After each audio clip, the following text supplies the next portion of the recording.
Hi everybody, so my client's back for an infill.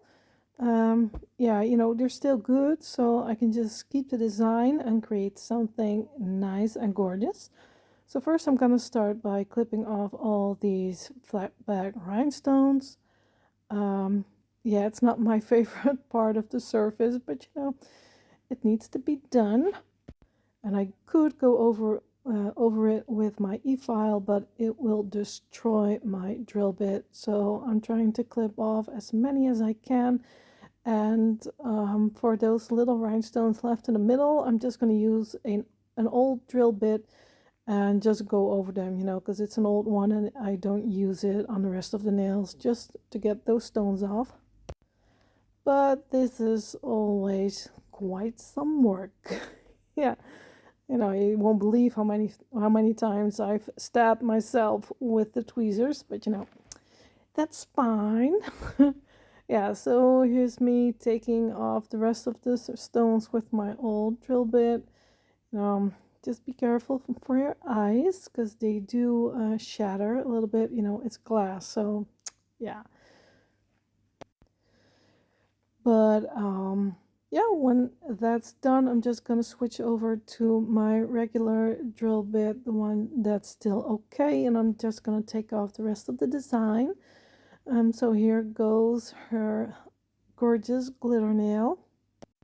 So now it's time to see if there's any lifting. I don't think so. She hardly ever has lifting, so yeah, probably not. But you have to be sure. You don't want to leave any lifting anywhere and cause an infection or whatever, or maybe someone will break their nails later on. You really don't want that. And when that's done, I'm just gonna do the underside of the nails. Just take away some of those edges. When you've used the nail form, sometimes the product will seep a little bit under the nail form. Yeah, it happens. It happens to the best of us. But you do want to get rid of that because your client will, get stuck with their hair and everything, and dirt will get behind it. So you just have to make it nice and pretty again. And for this nail just grows down like really badly. So I'm also doing it to correct the nail shape again. And I'm just going to build up on top later on. So next I'm going to get rid of the cuticle tissue, and I'm using this scraper. I absolutely love this tool. It's just so easy to take off the cuticle tissue, and as long as you don't press down too hard, you're not going to damage the natural nail. It's just going to take off that dried up cuticle tissue. And this client really doesn't need any buffing, nothing at all, So I'm really don't want to damage her natural nail because she doesn't need it. Some clients may need just a little buffing, maybe, but that's it. I never ever file on top of my clients' natural nails.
Oh, and how do you like that new little brush on my pinky? I found it, I've been using it, and I think is just a great tool to have. And it's easily to clean because they are plastic hairs, so you can use it in your ultrasonic device and everything. You can clean them really nicely, and I think it's a great tool to get rid of that dust when doing stuff like this. And other than that, it's really soft and it just looks really cute.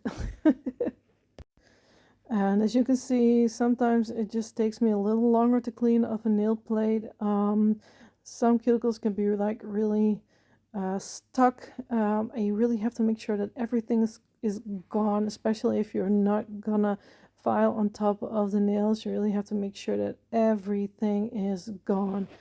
Yeah, so I've already scrubbed the nail plates really good, make sure that all the oils and stuff are gone.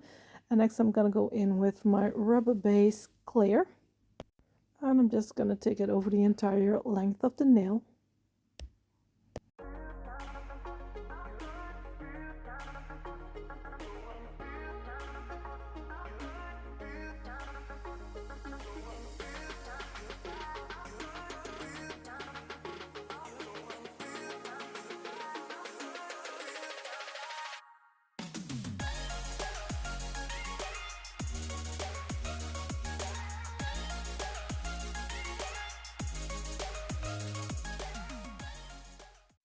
So next I'm gonna do the infill with my acrylic gel cover pink. It's the same color that she's already wearing.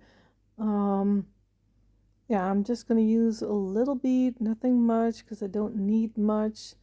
I'm gonna use probably a little bit more on her index finger to make sure that the nail shape is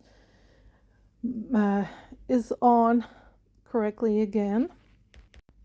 I really don't need much. Just gonna make sure that the apex is back and that the structure is on point again. And yeah, not much work to do. So I'm just gonna take my little dry brush. I'm just gonna take it over, blend it in. No need to be like really precise with making sure that everything is like really smooth, because there's not gonna be a lot filing left to do anyway, so you know it's just gonna be minimal.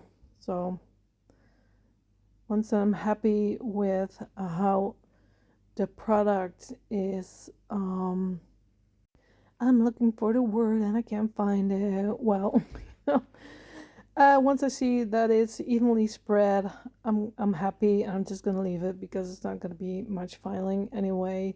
So same thing for these two glass nails. I'm just gonna fill them in and create a lovely new design later on after everything is filed.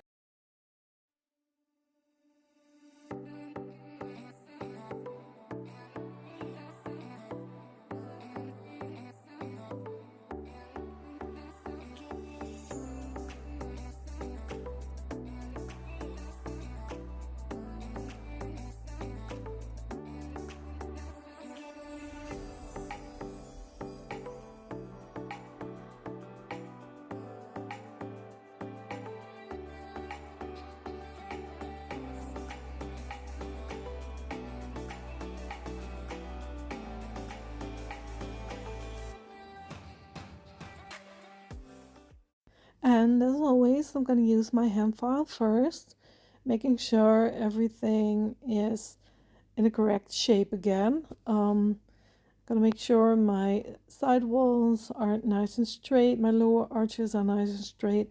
After that, I'm gonna use my e-file, and I'm always gonna finish off using my hand file again to make sure that everything is nice and crisp again.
So right now I'm gonna go in with a lovely, lovely cat eye gel.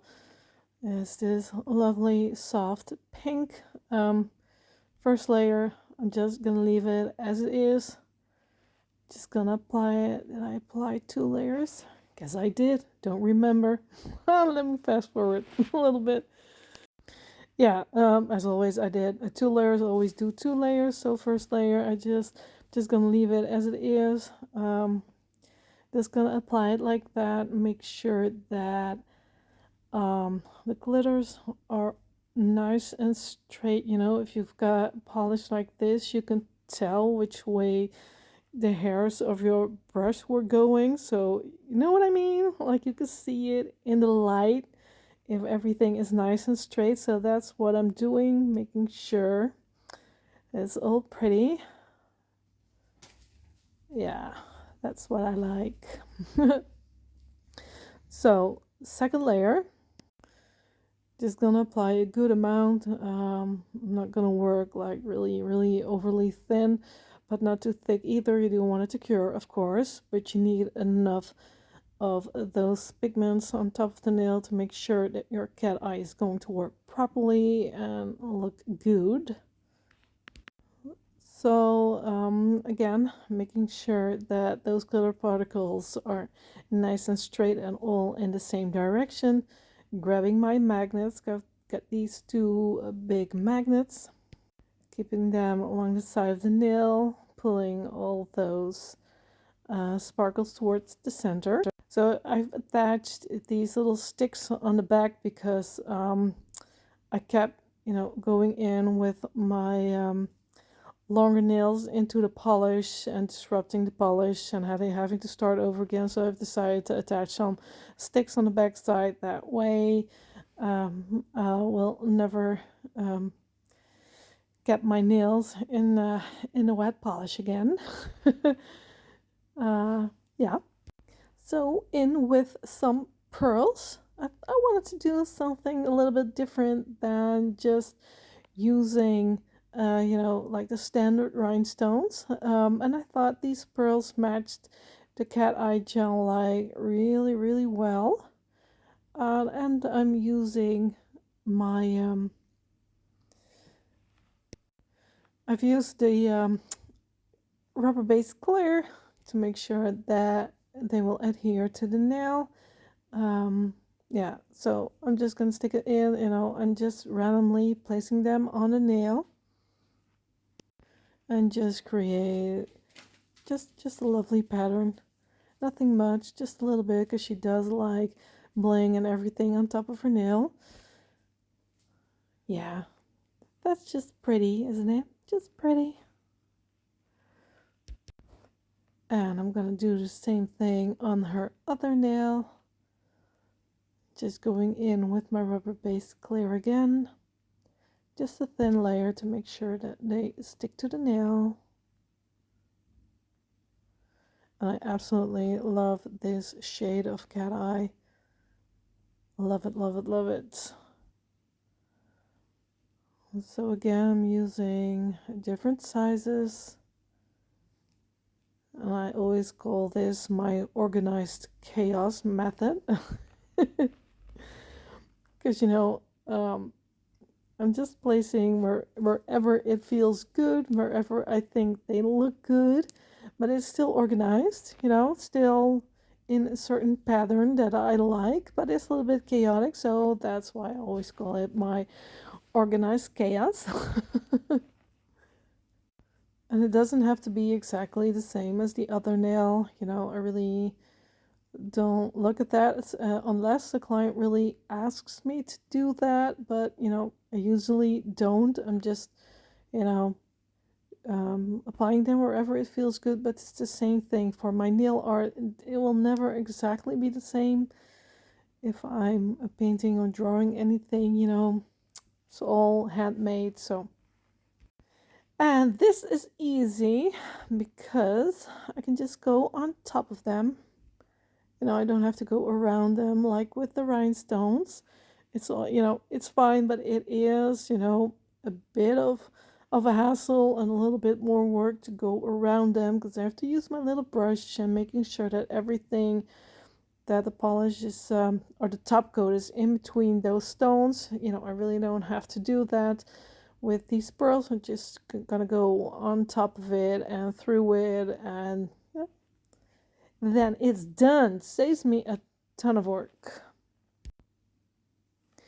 So in with the cat eye gel polish again. Yeah, same thing as her thumb. I'm just gonna go in with this first layer, and as always, I've already finished the thumb. I will always do that if possible. Sometimes it's not possible depending on a certain type of design, but usually I can just finish the thumbs first and then go on to the next fingers. That way I'm sure there will be no fuzzies or stuff stuck in those nails, because I cure the thumb separately. I never cure them with the other four fingers. Yeah, so that way everything is nice and clean. And for the pinky, same thing, going in with this lovely cat eye gel, one layer. But for the pinky, I'm just gonna keep it one layer, because I do want to add some nice things later on. But I am going to make sure that everything is nice and straight on again. Well, spilled some product there. You know, whenever you do that, make sure it's, you take it off straight away. Don't leave it there. Yeah, for her index finger, same thing, second layer. Making sure it's all nice and straight again. And just a little bit of a thick coat, but not too thick. But I do want those particles on there to make sure that the cat eye is working. So again, alongside the nail, pulling it towards the center. I love that look, the shift it gives. I think it's so pretty. And again, in with my rubber base clear, because I'm going to apply some pearls on this nail too.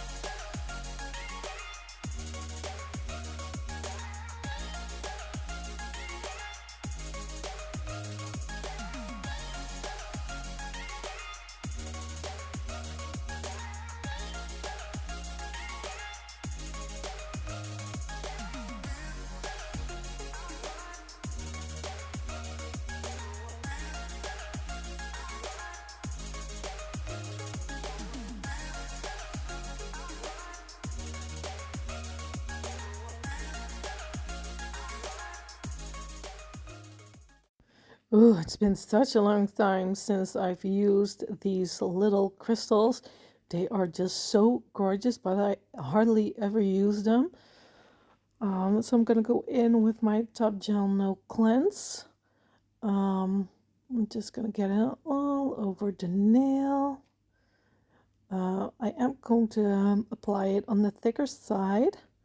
I do apply my Topgel No Cleanse rather thick, but this time it's going to be a little bit more thick because I'm going to sprinkle those stones in the Topgel, and I want to be enough. I don't want to go over it because it'll take away from the shine and the shift in the stones. You really don't want to go on top of that. So you need to apply something that's really gonna grab onto the stones, make sure that they stay on. Oh my god, look at that. That is just so pretty, so pretty, so pretty.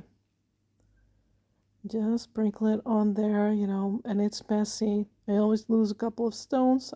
I'll catch most of them on my paper towel, but you know, they just jump everywhere. But it's fine, it's fine.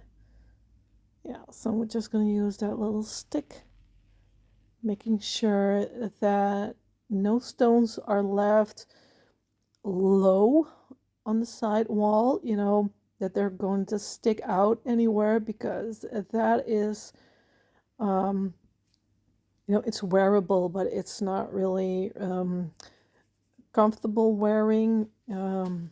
So I tend to keep it away from the side walls, from the lower arches, not too far down, because you know it's going to be a little bit tricky with your clothes and everything. So yeah, I really don't want them too low on the side of the nails.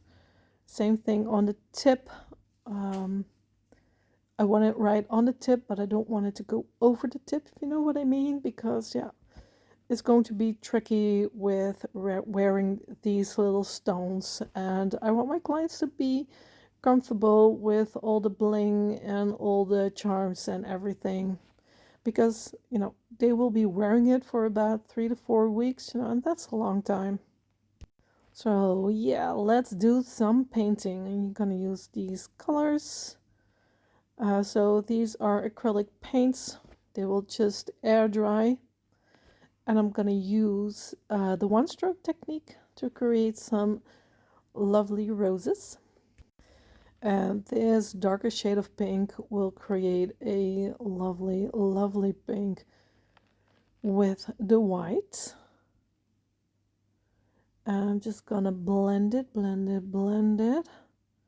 Gonna grab a little bit more paints, blend it even more, because I really want my brush to be fully loaded. If it's not loaded enough, it won't go on as smooth as I would like. And then I will have to do a second layer, and I don't want to do a second layer. Some people do, but I don't think that looks good. I just want to be done in one layer. I'm just gonna get it on there. Yeah, so right now I went over it twice. I really don't even want to do that. It should be done in, like the term says, the technique says, one stroke. So you need to use like highly pigmented paints. If not, if you don't, it's not gonna work. And a good brush. So this is a new brush I'm using, so it, you know, I'm still getting used to it. And as you can see, it's taking me a little bit longer than usual to get the petals on, because you know every brush reacts differently when you're using it. But I like that it's a really narrow brush. It's not that wide, so you can go in there very easily, but it's a very soft brush.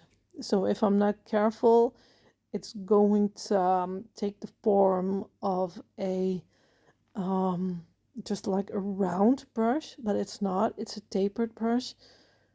And yeah, so it's a little bit tricky. I'm still learning how to use this one, but I really do like it. But I have to clean in between just a little bit more, but you know, if that's all, that's fine. But because it's so small, it creates room for me to get those little petals in between, like the one that I'm gonna do right now. Just those little petals, and then the little petals to go around the center. You know, if you're using the bigger brushes, it's a little bit hard, and because this one is so soft, I can just easily pull that white to a very thin line, and it just creates lovely depth. I'm not going to create much, just some rosebuds in the air like that. just going to create a lovely romantic scene.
And I do want to add a little bit more color, so I'm using this green and yellow to create like little leaves in between and just create like a little bit of a bouquet.